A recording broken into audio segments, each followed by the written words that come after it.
சிவமங்கலம்.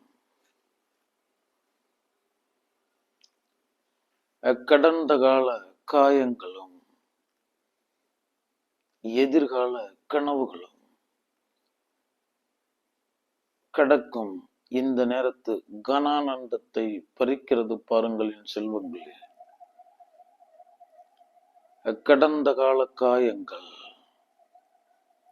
அங்கு கடக்கவிருக்கும் எதிர்கால கனவுகள் இந்த கணம் நான் அடைந்திருக்க வேண்டிய அடிப்படை அன்பை, இன்பத்தை, ஆனந்தத்தை பறிக்கிறது பாருங்கள் என் செல்வங்களே.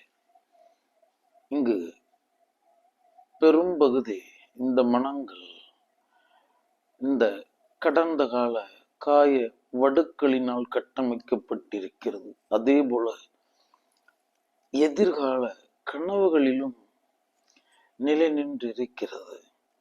அப்ப இந்த இருக்கும் இரு பகுதியை கடந்த கால காயம், எதிர்கால கனவுகள் 100% பறித்து இவனை சஞ்சலத்தோடும் சபலத்தோடும் துன்பத்தில் ஆழ்த்துகிறது பாருங்கள். சத்தியம் சொல்கிறேன், தோற்ற கனவும் இதெல்லாம் என்ன அப்படின்னா, எல்லாமே ஒரு இடத்துல முற்று பெறுகிறது. நம்மளுடைய தன் இருப்பை உணராததினால் வந்த விளைவு. ஆமா, அதாவது ஒண்ணு தோற்ற காயம் முடிஞ்சிருச்சு, இன்னொன்னு தோன்றா கனவு. இந்த நேரத்தில் நம்மை துவளச் செய்கிறது. ஆம் செல்வங்களே, அதனால இந்த கடந்த கால காயங்களை விட்டொழியுங்கள், எதிர்கால கனவுகளை விட்டொழியுங்கள். இது இரண்டுமே இல்லை வாழ்க்கை. வாழ்வுங்கிறது ஒரு அனுபவம். இதுவரைக்கும் நான் கடந்தது, வந்தது, பெற்றது எல்லாம் இந்த நேரத்து அடிப்படை இன்பத்தை, ஆனந்தத்தை உறுதி செய்திருக்க வேண்டும். நான் அதை பெற்றேன், இதை பெற்றேன்னு என்ன ஆக போகுது? இந்த நேரத்தை நான் அடைந்திருக்க வேண்டிய ஒரு அடிப்படை இன்பத்தை பெறாது, அடிப்படை ஆனந்தத்தை பெறாது, அடிப்படை அன்பை பெறாது நான் என்ன பெற்று எனக்கு உதவ போகுது? எதுவுமே எனக்கு உதவாது. எனக்குன்னு உதவ போறது இந்த அடிப்படை இன்பமும் ஆனந்தமும் அன்பும் மட்டும்தான் என்பதை உணர்ந்து கொள்ளுங்கள் என் செல்வங்களே. இது ரெண்டும் பறிச்சிருது. கடந்த கால காயங்கள், எதிர்கால கனவுகள். காயங்கள் இல்லாத தேகமே இல்லை, மன காயங்கள் இல்லாத மனிதர்களே இல்லை. மறந்து விடாதீர்கள் என் செல்வங்களே. வடுக்கள் இல்லாத தேகமே இல்லை, வடுக்கள் இல்லாத மனமே இல்லை. இதுதான், இந்த தன்மையை புரிஞ்சுக்கணும். அதனால இதுக்கு பேரு காயம் வைத்திருக்காங்க. காயம் தாங்குவதற்காக ஒரு காய மேடை வைக்கப்பட்டிருக்கிறது. இருள் விளக்குவதற்காக, அரை இருளை விளக்குவதற்காக ஒரு விளக்கு வைக்கப்பட்டிருப்பது போல இந்த காயம் தாங்குவதற்காக இந்த காயம் தரப்பட்டிருக்கிறது. அளவோடு இது காயம் தாங்கும், அளவற்ற காயத்தை அகாயம் தாங்கும். எச்சரிக்கையா இருங்கள், இது இதற்காக வைக்கப்பட்டிருக்கிறது தான். அதனால இந்த காயத்திலேயோ வலியிலையோ துன்பத்திலேயோ ஆழ்ந்து விடாதீர்கள். இது யதார்த்தம். காலில் ஒரு காயம், ஆமா அவ்வளவுதானே, பார்த்துட்டு போ. ஆமா, உன்னை நீ முதல் நபரா கருது, உன் உடலை 2ஆம் நபரா கருது, சாட்சியா இருந்து பாரு, அவ்வளவுதான். அதை காக்குற உரிமை உனக்கு இருக்கு. அதற்கு செய்ய வேண்டியது செய். அதற்காக மனம் ஆழ்ந்து நீ துன்பப்படணுங்கிற அவசியம் கிடையாது. இந்த காயத்தை கண்டு மிரளுகிறான், துன்பத்தை கண்டு மிரளுகிறான். அதன் பேரால பெருங்காயம், பெரும் துன்பத்தை இந்த மனிதன் அடைகிறான். அதனால் என் செல்வங்களே, நீங்கள் காயத்தை வெறுக்காதீர்கள். இதெல்லாம் நடக்கும், தவிர்க்க முடியாது. தவறி விழுந்தா காயமாயிரும், பிறண்டு விழுந்தா காயமாயிரும், குறித்து செய்தா காயமாயிரும். எப்படி வேணாலும் இந்த காயம் ஆயிரும். ஏன்னா அதுக்கு தானே வைக்கப்பட்டிருக்காங்க. அந்த குப்பைகளை கொட்டுவதற்காகவே வைக்கப்பட்டிருக்கிறது. அதுல போய் குப்பை போடுறாங்கன்னா அது குப்பைக்காகவே வைக்கப்பட்டிருக்கின்ற குப்பை தொட்டி, காயத்திற்காகவே வைக்கப்பட்டிருக்கின்ற காய மேடை. அளவோடு இந்த காயம் தாங்கும் தேகம் என்பது அகாயங்கிறது உன்னுடைய உள்ள இருக்கிற மனம் இன்னும் காயம் இல்லாத காயம் அகாயம் என்று அழைக்கப்படுகிறது. அது அளவற்ற காயத்தை தாங்குகிறதாம். இது ரெண்டுலையுமே கவனம் செலுத்தாதீர்கள், கடந்து கொண்டே இருங்கள். ஏன்னா இவன் இந்த காயத்தினுடைய அழுத்தம் என்ன பண்ணுதுன்னா, எதிர்காலத்துல ஒரு கனவை கண்டு கனவுலயே இன்பத்தை அடைஞ்சிடறான். இந்த ஆண்டி மடம் கட்டின கதை. அந்த கனவை காணும் பொழுது காணும் நேரம் இல்லாம ஒரு ஆனந்தத்தில் இருக்கிறான். பசிக்கும் பொழுது அல்லது அங்கு தேவை ஏற்படும் பொழுது அந்த கனவை மறக்கிறான். அந்த இறுதி வரைக்கும் அந்த கனவை அவன் அடைய போறதே இல்லை. இதுதான் நிஜம். கனவு காண்றதுக்கு என்ன இருக்குன்னு கேட்கிறேன். இந்த நாள் முடிந்தது. இங்கு நீ செய்ய வேண்டிய கர்மங்களை கச்சிதமா செய். யாரையும் விட சிறப்பா செய். அதுக்குள்ள நீ ஆழ்ந்து நீ இருந்து செய். பிறர் பயன்படணுன்ற நோக்கத்துல செய். இத நீ உறுதி செய்துட்டு சித்தத்தை சிவனுக்காக்கி காயங்களினால் சகல கர்மங்கள் செய்திருங்களின் செல்வங்களே. இந்த கடந்த கால காயங்களையும் எதிர்கால கனவுகளை கண்டு கலங்காதீர்கள். அதெல்லாம் அது முடிஞ்சிருச்சு. அதெல்லாம் செத்த பொழுதுகள், தோற்ற பொழுதுகள். இன்னும் அது தோன்றாத கனவு எதிர்காலம். இங்க போய் நம்ம என்ன பண்ண போறோம்? இங்க நல்லா தெரிஞ்சுக்கணும். நம்ம வேண்டி விரும்பி வரல, அங்க விதைக்கப்பட்டிருக்கு, விளைஞ்சிருக்கோம். நம்ம விரும்பி இங்க இருக்கவும் முடியாது. அவன் வேணுங்கிறப்ப எடுத்துக்குவான். இந்த அண்ட பேரண்ட இயக்கம் பிரம்மாண்டமானது. அது எதேச்சை அதிகாரமுடைய பேர் இயற்கையின் பெயரால அணுதுடங்கி அண்ட பேரண்டம் தாண்டி எதுவும் அவன் இயக்கத்தில் இயங்கி கொண்டிருக்கிறது. அதில் ஒரு சிறு தூசு, அதுவும் தற்காலிக தூசு. நான் அவ்வளவுதான். இந்த தூசும் ஒரு நாளைக்கு அகற்றப்படும், காயம் எனும் தூசும். இதுல இங்க விளையிறது எதையும் நான் தீர்மானிக்க முடியாது. அதுவா நடக்கும். எது வேணாலும் நடக்கும். அதை நான் தீர்மானிக்க முடியாது. அதனாலதான் எதையுமே எதிர்பார்த்துரு. நான் அதை எதிர்பார்த்தேன் போயிடுச்சு, இதை எதிர்பார்த்தேன் போயிடுச்சு, இப்படி ஆயிருக்குன்னு நினைச்சேன்னு. இதெல்லாம் எதுல வரும்னா தீர்மானத்துல வராது, உன்னுடைய கனவு தீர்மானத்துல வரும், கனவுல வரும். அந்த குப்பைகள் எல்லாம் தூக்கி எறிங்க. அப்ப எதையுமே எதிர்பார்த்துருங்க. இதுதான் எதிர்பார்த்திருக்காதீங்க. எது வேணாலும் வரும். நிஜம். அது மனதார நம்ம ஏற்றுக்கொள்ள வேண்டிய கட்டாயத்தில் இருக்கும். எதையுமே எதிர்பார்த்துரு, எதையுமே ஏற்றுக்கொள். எது வந்தாலும் நீ ஏத்துக்க. அது நடக்க வேண்டியது நடந்துதான் தீரும். அந்த களம் உன்னை என்ன செய்யணும்னு நினைக்குதோ அதை செய்யும். அவ்வளவுதான். அதற்கு 1000 கோடி பேர் இருக்காங்க. நீ ஒருத்தன் தனியா இருக்க. அது கையில 1000 கோடி பேர் இருக்காங்க. அது உன்னை என்னவா ஆக்கணும்னு நினைத்ததோ அவ்வொன்னும் ஆக்கிரும். உன்னை எதுவா செய்யணும்னு நினைத்ததோ அது செய்திரும்.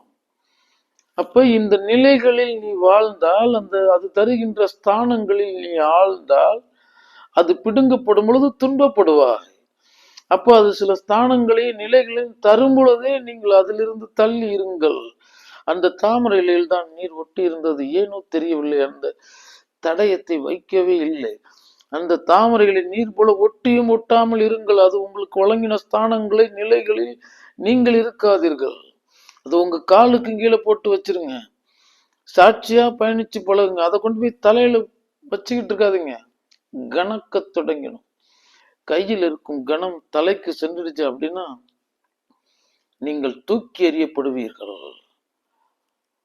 இந்த உலக கனவு தொழிற்சாலை.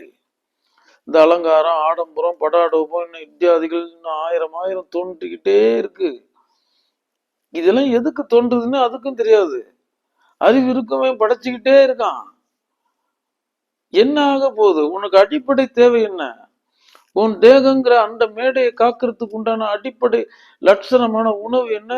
வாழ்வியல் முறை என்ன? அதற்கு மேல உனக்கு என்ன தேவை? இன்னைக்கு 1000 கண்டுபிடிச்சிட்டாங்க, நாளைக்கு 1000 கண்டுபிடிப்பாங்க. இதுல எல்லாம் நீ போய்கிட்டு இருந்தனா உன்னுடைய அடிப்படையை துளைத்து விடுவாய். இந்த அலங்காரங்கள்லாம் என்ன செய்ய போகுது? ஆம் செல்வங்களே, அதெல்லாம் அந்த கனவுகள்ல இருந்து விலகுங்கள். அந்த கோமாளித்தனங்கள்ல இருந்து விலகுங்கள். நாகரிகங்கிறது ஏமாற்று வேலை. அது ஒரு பாம்பு சம்பந்தப்பட்ட வேலை. கொட்டோன்னு. அதனாலதான் அதுக்கு பேர் வச்சாங்க நாகரீகம் அப்படின்னு. நாகரீகன் அப்படின்னு வச்சான். அது பாம்பு சம்பந்தப்பட்டது, பாம்பின் விஷத்தினால் செய்யப்பட்டது. சத்தியமா உன்னை துன்பப்படுத்தும். அதுல எந்த மாற்றமும் இல்லை. அதனால எளிமையை பழகுங்கள், எந்த மாற்றமும் இல்லை.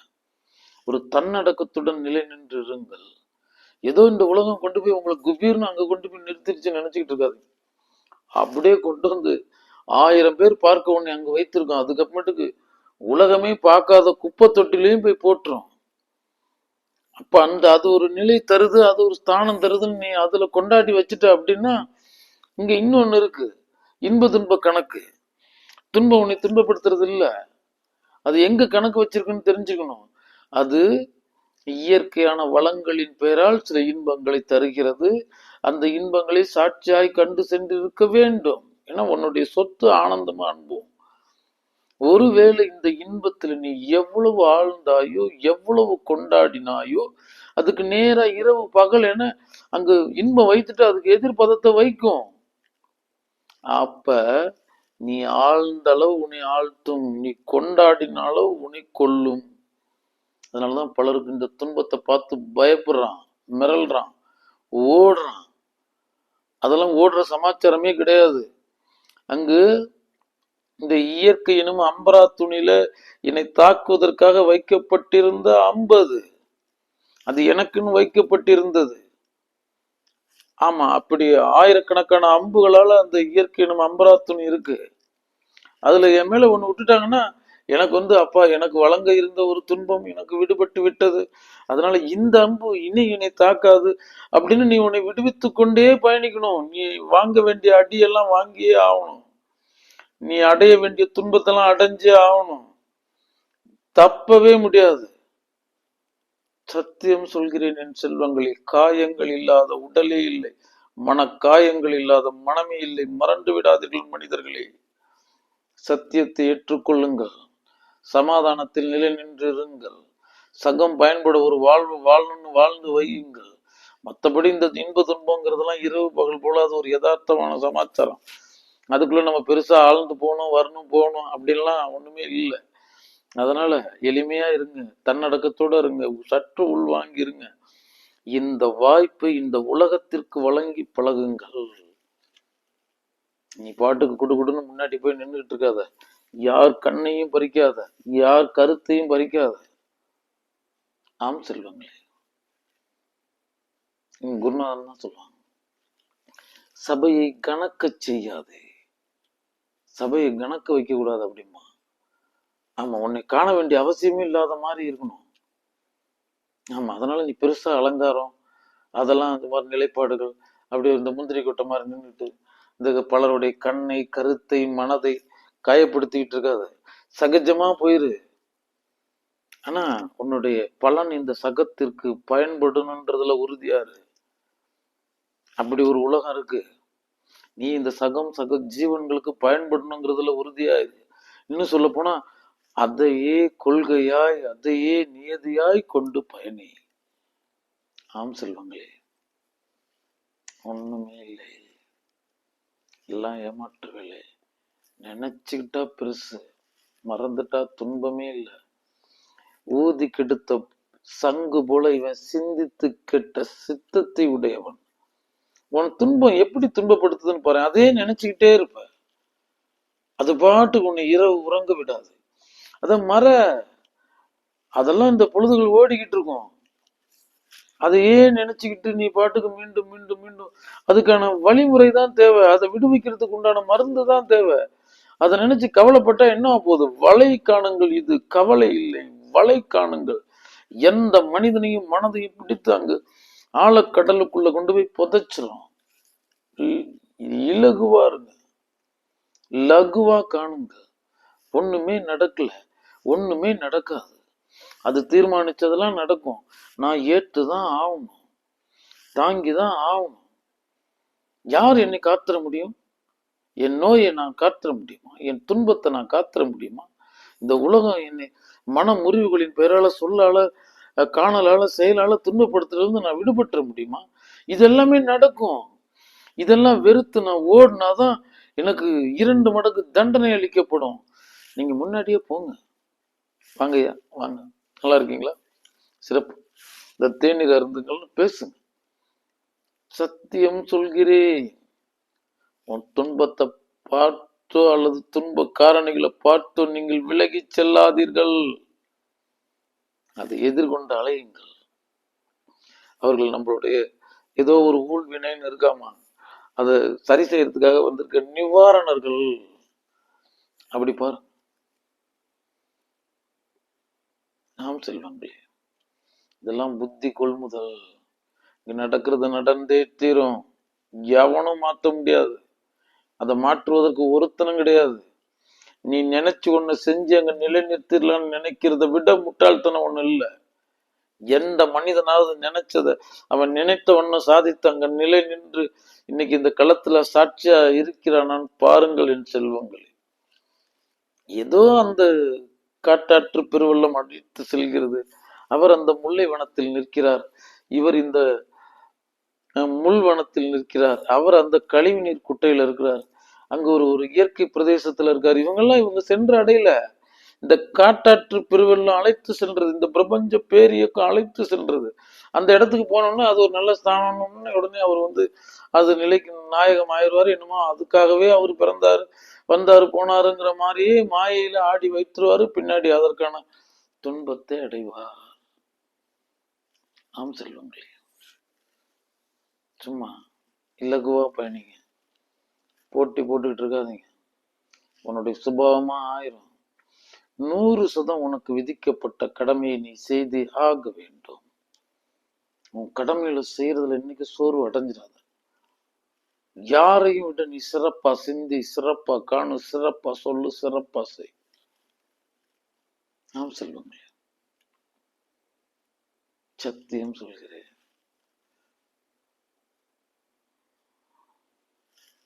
அதனால என் செல்வங்களுக்கு சொல்றது நான், இனிமையை தொலைத்து விடாதீர்கள். இக்கணத்து இன்பத்தை தொலைத்து விடாதீர்கள். இக்கணத்து ஆனந்தத்தை தொலைத்து விடாதீர்கள். இந்த கணத்து நிம்மதியை தொலைத்து விடாதீர்கள். நிம்மதியினால் வாய்க்கும் ஒரு சரத்து தான் நிம்மதி. இந்த நிம்மதியை கடந்த கால காயத்தை போட்டு அப்படியே அரிச்சுக்கிட்டே, எதிர்கால கனவு இந்த போட்டு அரிச்சுக்கிட்டே இருந்தா தினவு நோய் தான் பிடிக்கும் உடம்புக்கு. நீ ஆனந்தத்தில் லைக்கு வந்திருப்பவன், சதானந்தத்தில் நிலை நின்று இருக்க வேண்டியவன். இந்த 2 கட்டுகளும் உடைந்துட்டா நீ ஒரு பறவை, நீ ஒரு மழலை. இந்த அறிவு காயத்தையும் கனவையும் கருதுறதுக்கா இருக்கு. இந்த கணத்தை நான் எப்ப இன்பமா ஆக்குறது? இந்த கணத்துல நான் அடையாத ஒரு இன்பத்தை ஆனந்தத்தை எந்த கணத்திலையும் அடைய முடியாதுங்கிறது தான். நாளை ஒரு காலம் வரும், அப்ப நான் வாழ்ந்துக்கிறேன், அப்ப நான் ஆனந்தமா இருந்துக்கிறேன். இந்த நேரம் முயற்சி செய். இக்கணம் தக்கணம் சிக்கன பிடி, தலைக்கணம் இல்லாத பிடி தான் இலக்கணம். இலக்கு கணம் தான். இதை தெரிஞ்சுக்கிட்டவன் தான் இலக்கணம் படித்தவன், வாழ்வின் இலக்கணம் படித்தவன் என் செல்வங்கள். அதனால் எச்சரிக்கையுடன் இருங்கள். இந்த 2 கேடுகளையும் விட்டுறாதீங்க. காயம், கனவு. ஆமா, சாதனையாளர்களுக்கு ஒரு கனவு வரும். ஆமா, அந்த கனவை நான் சொல்லல. இந்த அற்பர்கள், சொற்பர்கள், இந்த ஒரு சருகுகள் காணுகின்ற கனவு சொல்லிட்டு இருக்கேன். சாதனையாளர்கள் காணும் கனவு அவன் உறக்கத்தை பறித்து விடும். அவன் உறக்கத்தை பறிச்சிடும்.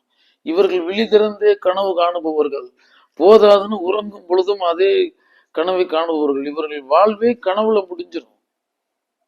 ஆம் செல்வங்களே, மீட்டெடுத்துக் கொள்ளுங்கள். சத்தியம் சொல்கிறேன், அற்புத வாழ்வு. உன் நெஞ்சுக்குள்ளற கடல் தோன்றும், அந்த அலை அடிக்கும், ஆர்ப்பரிச்சுக்கிட்டே இருக்கும். குதூகலத்துல பேரானந்தத்துல அசைவற்று அமர்ந்திருக்கிற ஒரு பெரிய ஒரு ஆனந்த சுகம் இருக்கு. இந்த மழலைகள் பார்த்தீங்கன்னா ஓடிக்கிட்டே இருக்கும். அது பாட்டுக்கு திடீர்னு ஆடிக்கிட்டே பாடிக்கிட்டே போகும். எதுக்கு ஆடுதுன்னே தெரியாது. அது ஆடுதுன்னு நம்ம நினைச்சுக்கிட்டு இருக்கோம். இல்லை, அது அகத்திற்குள் இருக்கும் கடல் அலைகள். அது கை கால்கள்ல போந்து அது பாட்டுக்கு அப்படியே ஆனந்த நடமிடும். ஆமா, ஞானன் அசைவற்று அது அகத்துக்குள்ளர அந்த கடலை ஆட விட்டு இருப்பான். கடலாடி அப்பனா இருப்பான் அகத்துக்குள்ளர. அப்படி ஒரு குதூகலத்தில் ஆனந்தத்தில் இருக்க வேண்டியவர்கள் செல்வங்களை நீங்கள். இந்த உலகம் ஒண்ணும் கிடையாது. இந்த பாரு, எல்லா மிருகமும் இருக்கு, இந்த உணவு சங்கிலியில் ராஜரத்தினம் என விற்றிருப்பவன் நீ. முடிஞ்சிருச்சு. அவைகள் அடைகின்ற திருப்தியை கூட நீங்கள் அடைவதில்லை. ஏன்னா நம்ம கனவுக்கு போய் மயங்கிட்டோம். சின்ன சின்ன விஷயங்கள்ல இன்பங்கள் இருக்கு, சின்ன சின்ன விஷயங்கள்ல திருப்திகள் இருக்கு. இவைகளினுடைய தொகுப்பு தான் பேரானந்தம். ஆமா, ஒரு உணவினுடைய மகத்துவம் யாருக்கு தெரியும்? என்னைக்காவது அந்த உணவு பார்த்துட்டு சந்தோஷப்பட்டிருக்கியா? கொண்டாடி இருக்கியா குமராணி? ஆமா, இது ஒரு உயிர் காக்கும் மருந்தென கண்டிருக்கின்றாயா? இல்லாதவன் போய் அந்த உணவுக்காக அலைஞ்சுக்கிட்டு இருக்கவன்ட்ட போய் கேட்டுப்பா. அங்க நீர் ஒரு உயிர் காக்கும் மருந்துன்னு அது இல்லாதவன்ட்ட போய் கேட்டுப்பார். அங்க பாலைகள்லயும் விகார பிரதேசங்கள்லயும் இந்த விகார காலங்கள்ல அகப்பட்டுட்டு அந்த நாவரண்டு தேடி திரிஞ்சுக்கிட்டு இருக்கவனுக்கு தான் இந்த நீரின் மகத்துவம் தெரியும். இங்க 9 இரவுகள் உண்ணாதவனுக்கு தான் இந்த உணவின் மகத்துவம் தெரியும்.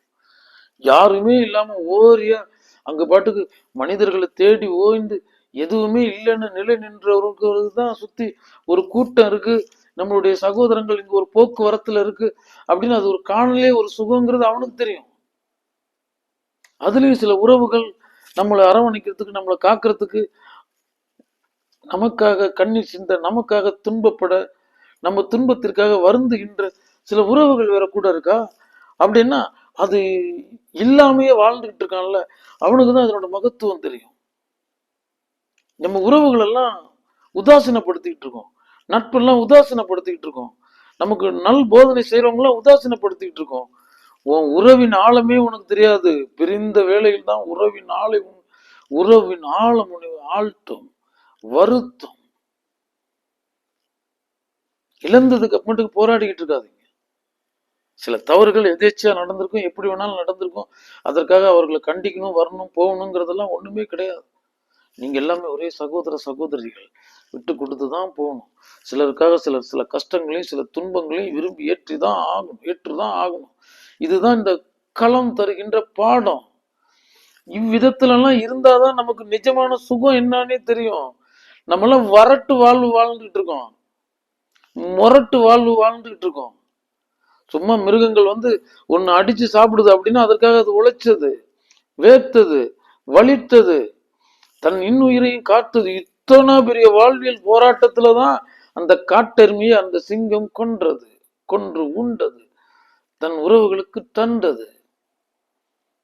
மானும் பாருங்க, அது அடிச்சிருமா, இது அடிச்சிருமா அப்படின்னு சுத்தி முத்தி பார்த்துக்கிட்டு அது பாட்டுக்கு மேய்ஞ்சு மேயாம இந்த புல்ல தின்னுக்கிட்டு இப்படி எல்லாமே உண்ண போன இடத்துல தான் உயிர் அச்சத்தோடயே வாழ்ந்துகிட்டு இருக்குது. நீயும் அப்படிதான். ஆனா என்னைக்காவது நீ அதை நினைச்சிருக்கியா? வைக்கப்படுகிறது. நீ அந்த உணவை பார்த்ததே கிடையாது. பசியோட அவர் சாப்பிடுவாரு. ஆமா, கடும் பசிதான். அந்த இறையினும் மேலான அன்னை அன்போட இன்முகத்தோட சுவையோட வைப்பாங்க. இவர் பெரிய இவர் இல்ல, அவரு அந்த அரை உணவு போற வரைக்கும் அதை ரசிச்சு சாப்பிட்டுக்கிட்டு இருப்பாரு. ஆமா, இது உள்ள போனோடனே அந்த வயிறு நிறையுது இல்ல, அதுக்கப்புறமேட்டு ஒரு கொழுப்பு முளைக்கும், 2 கொம்பு முளைக்கும். ஆமா, என்ன இன்னைக்கு ஒன்னும் சரியா இருக்கிற மாதிரி தெரியலையே. பசித்திருந்த வேலையில உயிராதாரம் பசி ரொம்பிருச்சு. இவருக்குள்ள இருந்த கள்ள பூனை வெளியே வந்துடும். அதுக்கப்புறமேட்டுக்கு மனசு அப்படியே வேடிக்கை பார்க்கும், என்னமோ குறையுது, ஏதோ இருக்கு இப்படின்னு ஆரம்பிச்சுட்டு எந்திரிக்கும் பொழுது சோறு நல்லா இல்லைன்னு சொல்லிட்டு அந்த மனசை முறிச்சிட்டு எந்திரிக்கும் மூடர்கள் மனித வர்க்கம். மறந்து விடாதீர்கள், கொண்டாடுங்கள், ஒவ்வொன்றுக்கும் நன்றி கூறுங்கள், ஒவ்வொருவரையும் போற்றி வையுங்கள். ஒரு வழி காட்டினான்னா அவன் நமக்கு கடவுள், நமக்கு ஒரு உயிர் ஆதாரம் வாழ்வாதாரம் கொடுத்திருந்தானா அவன் கடவுள். சொல்லலையா நம்ம தமிழ் வேதம்? உப்பிட்டவரை உள்ளளவும் இனி உண்டி கொடுத்தோரே உயிர் கொடுத்தோரே. ஏண்டா ஒரு உயிர் கொடுக்குறவன்டா, உணவு கொடுக்குறவன். என்னைக்காவது போற்றி இருக்கீங்களாடா குமரா? என்னடா அதெல்லாம் நன்றி கெட்ட மனித வர்க்கம். சத்தியம் சொல்கிறேன் குமரா, ஏற்றிவிட்ட ஏனிய கொளுத்தி அதுல குளிர் காயிற மனித வர்க்கமா ஆயிடுச்சு. நம்மளை ஆற்றுகின்ற, நம்மளை தேற்றுகின்ற, நமக்கு உயிர் ஆதார வாழ்வாதாரத்திற்காக வாழ்ந்து கொண்டிருக்கின்ற இதுவரைக்கும் காத்து அந்த உலகத்தை நம்ம தூற்றுகிறோம். அதனால நம்ம வாழும் காலமும் நரகமா, பின்னாடி போய் சேர்றதும் நரகமா இருக்கு. இந்த வாழ்வை சொர்க்கமாக்கி கொள்ளுங்கள், யாரையும் போற்றுங்கள், யாரையும் வாழ்த்துங்கள், யாரையும் வையாதீர்கள். போற்றுபவரையும் போற்றுங்கள், தூற்றுபவரையும் போற்றுங்கள். சிலர் தூற்றவன்ல போற்றவன்லன்னா அவனையும் நீ போற்று. நீ இந்த சுபாவத்தோட இரு, நீ இனித்திரு, முகம் மலர்ந்திரு, நெஞ்சு இனித்து குளிர்ந்திரு. இப்படியே இந்த விளைவுகளையே இந்த சகத்தில் செய்துட்டு இங்கிதம் தெரிந்த இதயமுடைய மனிதன் நான் நீ பறைசாற்று. இந்த உலகத்திட்ட போய் எதிர்பார்க்காத, வியாபாரியா மாறிடுவ. ஒண்ணு செய்வ, அவன் திருப்பி செய்ய மாட்டான், அவ்வளவுதான். ரெண்டாவது செய்வ, மூணாவது நாள் நீ பெரிய வியாபாரியா அங்க வாழ்வை அமர்க்களமா போர்க்களமா ஆக்கிடுவ, அவ்வளவுதான். நீ இவ்விதம் இரு, நீ இந்த தலைகளிலிருந்து விடுவி, இக்கிணத்து வாழ்வை போற்று. விழிச்சிட்டியா, இறைவனுக்கு ஒரு பெருநன்றி சொல். நிறைய பேர் உறங்கி விழிக்கவே இல்லையாம். இறைவா சிறப்பு, உங்களுடைய திருவடிக்கு ஒரு, உங்களுடைய அருளுக்கு ஒரு நன்றின்னு சொல்லிட்டு அடுத்தது இந்த கை காலம் அசைச்சு பாருங்களா, அப்படியே இருக்கா, சிறப்பா இயங்குதா, வேற ஒன்றும் சர்ச்சை ஆகலையே இல்லை, சிறப்பு. அதே இயக்கத்தை கொடுத்த இறைவனுக்கு அகப்புற இயக்கங்கள்லாம் சரியா இருக்குல்ல, இறைவனுக்கு இன்னும் மேலும் ஒரு நன்றி அப்படின்ட்டு அப்படி இந்த மண்ணில் காடை எடுத்து வைக்கும் போது இன்னும் இந்த களம் இங்கதான் இருக்குதா, சிறப்பு. அந்த மண்ணுக்கு ஒரு நன்றி, நீருக்கு ஒரு நன்றி, உணவுக்கு ஒரு நன்றி, அதை சமைத்து தந்தவருக்கு ஒரு நன்றி, வாழ்வில் நம்மளோட இணக்கமா பழகி கொண்டு இருக்கிறாங்கல்ல அவங்களும் நன்றி, அவர்களுக்கும் நன்றி.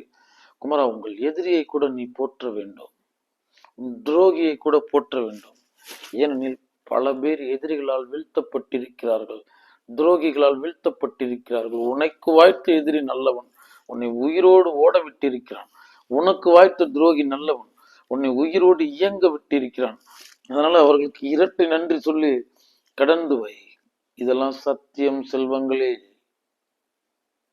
தாய்க்கு தந்தை, தந்தைக்கு தாய், மகனுக்கு பிள்ளைக்கு தாய், பெற்றோர்கள் பெற்றோருக்கு தாய், அங்கு பேரன், நண்பன், எதிர் வீட்டுக்காரன், அண்டை வீட்டுக்காரன், சார்ந்தவன், நண்பன், எதிரி, இத்தனை பேர்களால இந்த மனிதர்கள் வீழ்த்தப்பட்டிருக்கிறார்கள். போய் வரலாற போய் பாருங்க.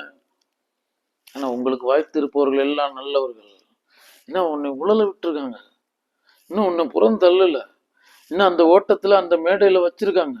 அதனால அவர்களுக்கு 7 முறை நன்றி சொல்லி உங்க கடமையை கச்சிதமா செய்யுங்க, இன்முகத்தோட செய்யுங்க, நன்மனத்தோடு செய்யுங்க.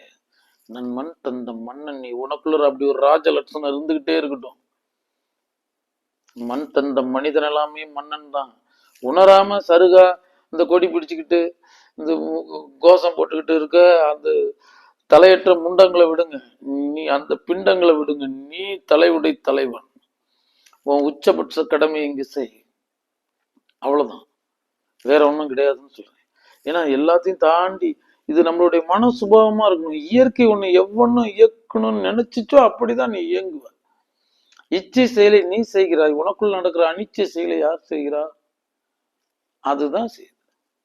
நம்மளால அந்த அனிச்சை செயலை தடுக்க முடியுதா, முடியல. பேரிடி குலை நடுங்கி போறான், எதிர்பாராத ஒன்று இங்க நிலை தடுமாறி கீழே விழுகுறான். இதெல்லாம் பயப்படக்கூடாது, நிலை தடுமாறக்கூடாதுன்னு தான் நினைக்கிறான். ஆனா ஆடுதே, பதறுதே. அப்ப நான் கட்டுப்படுத்தணும்னு நினைக்கிறேன், முடியலையா, அங்க இருக்கிறது அந்த அனிச்சை செயல். ஆதலால் என் செல்வங்களே, இச்சையை கொச்சையை புறந்தள்ளிவிட்டு ஒரு இயல்பான வாழ்வு வாழ்ந்து பழகுங்கள். காயங்களை கனவுகளை தூக்கி குப்பையில் போடுங்கள். இக்கணத்து இன்பம் முக்கியம், இக்கணத்து ஆனந்தம் முக்கியம், இக்கணத்து நிம்மதி முக்கியம். நோயற்ற வாழ்வை, மன நோயற்ற வாழ்வை குறைவற்ற செல்வம்.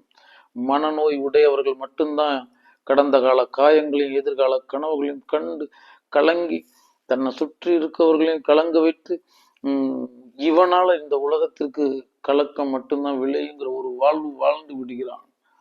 மனச்சமநிலை இன்மையின் பெயரால் யாருக்கும் நேரடியா மறைமுகமா தீங்கு தந்துடுறான். ஒரு பனிமலைக்கு அருகாமையில் போகும்போது ஒரு குளிர்ச்சியை உணர்கிறாய். அங்கு நடுநெஞ்சில் பனிமலையை வைத்திருப்போம் யாரையும் குளிர்விக்கிறான். அங்கு எரிமலைக்கு அருகாமையில் போகும்போது வெப்பம் தகிக்கிறது. நடுநெஞ்சில் எரிமலை வைத்திருப்போம் எவரையும் எரித்து கொண்டிருக்கிறான். நீங்கள் குளிர்ந்திருங்கள், இனித்திருங்கள், அந்த விளைவுகளை இந்த சகத்தில் செய்யுங்கள். அதான் நம்ம குருநாதர் சொல்லுவோம், எதையும் எதிர்பார்த்திரு, எதையும் ஏற்றுக்கொள், எதற்கும் எதிர்வினை ஆற்றாதே, எண்ணம் தந்தவனே எண்ணி இருக்குமரா, ஏகாந்தத்தின் ஏக வாசல் இது கேள்வி, சத்தியம் சொல்கிறேன். சிவமங்கலம்.